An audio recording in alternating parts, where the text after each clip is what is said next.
Hoje nós vamos falar sobre a indústria no Sudeste e vamos destacar duas cidades, São Paulo e Rio de Janeiro, que se destacaram nesse processo de industrialização.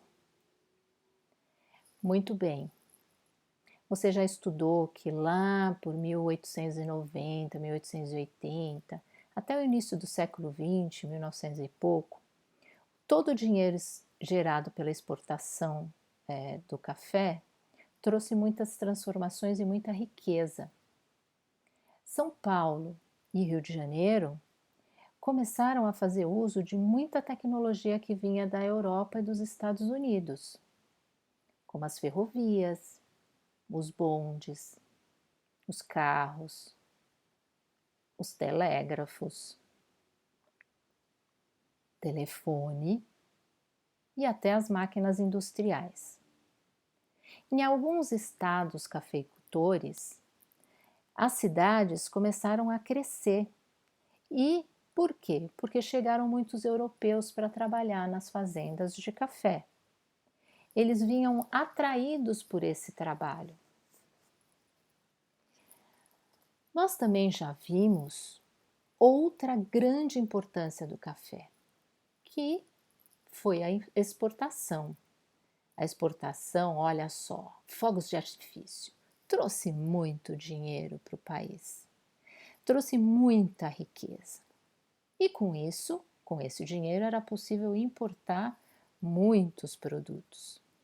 Era possível importar alimentos, era possível importar roupas, era possível inclusive importar máquinas, carros, tudo de mais tecnológico que tinha. O café, ele era produzido em grandes fazendas.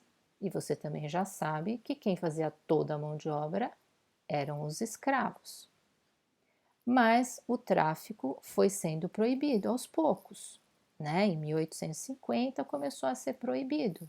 Isso você também já viu. Então, quando chegou em 1888, pá, fim de tudo. Não poderia mais ter escravidão no Brasil. O que os fazendeiros fazem? Eles começam a utilizar os trabalhadores livres. Quem eram? Os imigrantes europeus, nesse primeiro momento, os italianos. Bom, o que acontece?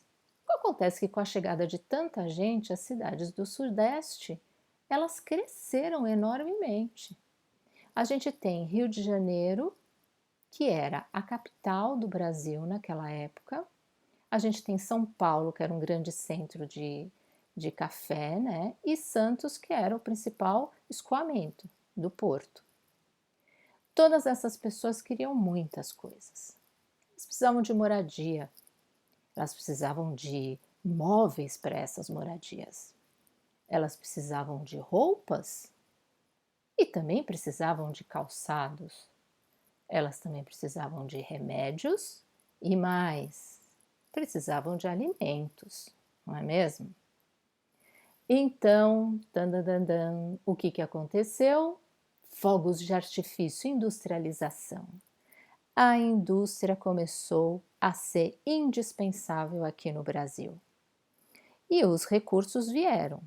São Paulo e Rio de Janeiro tinham dinheiro, mas eles também tinham mercado consumidor, tinham mão de obra, tinham energia elétrica e tinham o transporte. Tudo que era necessário para essa industrialização. Então, essas duas capitais reuniam tudo, todas as condições para isso, portanto, foram as grandes cidades que começaram esse processo de industrialização que a gente começou a falar, certo?